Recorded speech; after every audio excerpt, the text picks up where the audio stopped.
Hello and a very warm welcome back to the session where we guide you through the highlights of the last Parliamentary Assembly session here at the Council of Europe.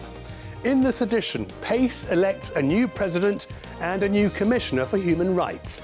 The presidents of Armenia and Austria address the Assembly, and there are calls for a major shake-up in sports governance. But first we start with the Crown Princess of Denmark. On her first visit to Strasbourg and indeed the Council of Europe, the Princess delivered a persuasive message of equality. Greater gender equality in a country is linked to a higher level of education and better health, higher per capita income, stronger international competitiveness, and more inclusive rapid growth, economic growth. In other words, striving for greater gender equality is not only the right thing to do, it is also the smart thing to do.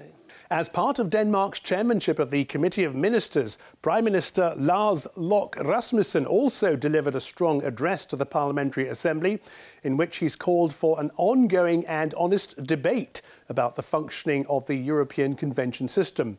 Mr. Rasmussen told parliamentarians that failing to make substantive reforms could result in Europe facing one of its biggest generational problems.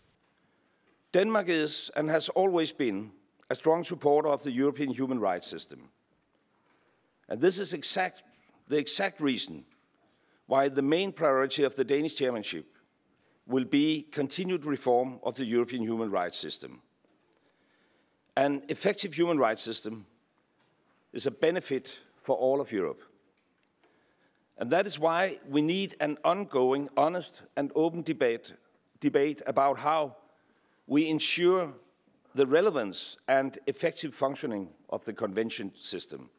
The Council of Europe's Commissioner for Human Rights has warned that every member state still has, and I quote, homework to do when it comes to improving human rights. In his assessment of the situation during 6 years in office, Niels Muiznieks told PACE that he had visited all 47 member states where he saw old and new issues. He said that new problems included the persecution of LGBTI people and sexual harassment and assault against women. I see a stark deterioration of human rights across Europe. In addition, first of all, you had the numerous Europe-wide crises. The economic crisis, which had a devastating impact on human rights, the migration policy crisis, the problematic responses to terrorist attacks in many countries. We also had growing pressure on human rights defenders and media outlets in many member states. We've had serious backsliding in a number of member states, especially a weakening of the separation of powers and checks and balances. The Assembly has voted to elect a new Commissioner for Human Rights as Niels Muiznieks' term draws to a close. There were 3 candidates in the running: Goran Klemenčić, backed by Slovenia, Pierre-Yves Le Bourgin, presented by France, and Dunja Mijatović, backed by Bosnia and Herzegovina. Ms. Mijatović won the election and will take up her 6-year term of office on the 1st of April 2018. Now, Michele Nicoletti is the 31st president of PACE and the 2nd Italian member to lead the Assembly. In his acceptance speech, Mr. Nicoletti said that he had regretted that the Russian Parliament had not put forward a delegation to attend the Assembly in 2018, but promised that dialogue will continue with all member states. At a time of great and dramatic challenges, from terrorism to migration, from poverty, old and new, to mistrust in representative institutions, from the re-emergence of racism and xenophobia to the desperate solitude of so many people, we must offer a response to nationalist and chauvinistic temptations, to close ranks, to centrifugal pressures, and to conflicts by reasserting the need for peace and justice on our continent. As a pan-European political forum and a statutory body of our organization, our Assembly should play fully its role in addressing these challenges. This requires an active involvement of all members and delegations from all 47 member states. In a joint debate, parliamentarians called for a complete overhaul of sports governance. The adopted text of Mogens Jensen's report presses for the setting up of an independent sports ethics rating system created and operated by third-party professional agencies of impeccable international reputation. A separate report from Anne Brasseur called on the EU to consider setting up an independent observatory to assess governance in football, following a series of scandals in that sport.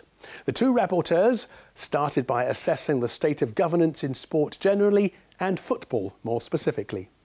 Almost daily, we have new scandals breaking out: bribery and corruption, state-sponsored doping, match fixing, and illegal betting. The crisis of trust is such that we often hear it say, sport is corrupt. But that's wrong, because sport itself is pure and presents a platform for great positive change. Et je dis bien ensemble. Together, we must put an end to this tendency to conceal, trivialise and even deny excesses such as match fixing, doping, discrimination based on gender, homophobia, sexual harassment, xenophobia, racism, corruption, embezzlement, money laundering, tax avoidance and dubious connections between the world of football, politics and the economy. Yes, it's a long list. Oui, la liste est longue. We also welcome the progress made by FIFA and UEFA, including criteria that are set to the protection of human rights in the processes of choosing the host countries for major events. In line with our resolution here, the Council of Europe's Assembly Resolution 2053-2015 on the reform of football governance. More concretely, the specific initiatives taken to the monitoring and improving the working conditions at the construction site at the World Cup in Russia 2018 and 2022. Ci spingono a ritenere utile.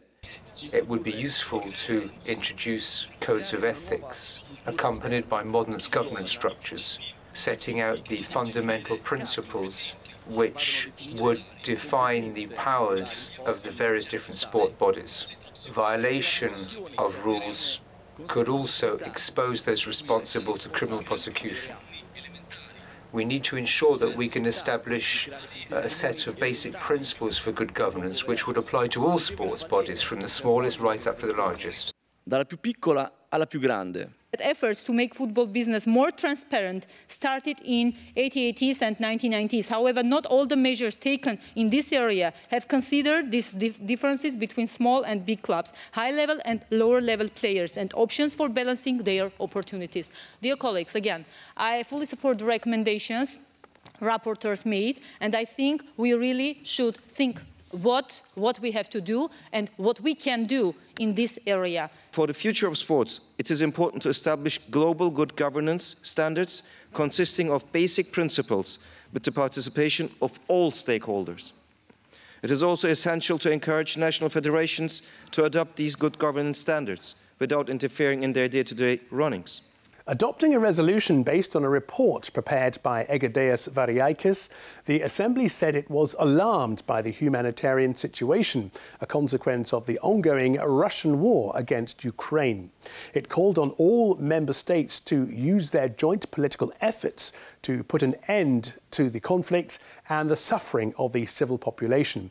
All sides of the war should release and exchange all prisoners of war and people captured during the war, respect the civilian nature of infrastructure and ensure the protection of civilians and their full access to essential services. On a visit to Strasbourg, the President of Austria has reaffirmed his country's commitment to the continent and to the Council of Europe. In his speech to parliamentarians, Alexander Van der Bellen warned that without Council of Europe principles, we would be in danger of not having the Europe we all want. The President also addressed the conflict in and around Ukraine, calling for more dialogue to rebuild trust. And he went on to urge member states to trust the Venice Commission rather than question its opinions. And the President noted that the Council of Europe has the ideal toolkit for maintaining its position as the continent's leading human rights watchdog. The Council of Europe is not the UN Security Council, nor is it the OSCE, but yet the Council of Europe has important instruments. And if these instruments are deployed wisely and properly, then they can make a contribution to stabilization and to the possible solution of conflicts in future. I would, for instance, refer you to the various conventions we have, accompanied by a monitoring process on topics such as torture, discrimination against minorities, corruption, trafficking in human beings. Und Menschenhandel. Almost 17 years after acceding to the Council of Europe, the President of Armenia addressed the Parliamentary Assembly, saying his country was on the path of reform. Serge Sargsyan told parliamentarians of his country's decision to implement a parliamentary system of government, its soon-to-be reformed constitution and Armenia's new electoral code. The President also expressed his wish to see another Council of Europe summit following previous gatherings in Warsaw, Strasbourg and Vienna. Armenia supports the idea of convening a fourth summit of the heads of state and governments of the Council of Europe. I believe it will be a good opportunity for identifying the most pressing problems and issues of our continent and revisiting the vision of a stronger and more inclusive Europe. That's all from me in this edition. In closing, we'll leave you with the sounds of the Danish National Girls' Choir, who performed for Her Majesty the Crown Princess of Denmark and parliamentarians in the hemicycle. Until next time, goodbye.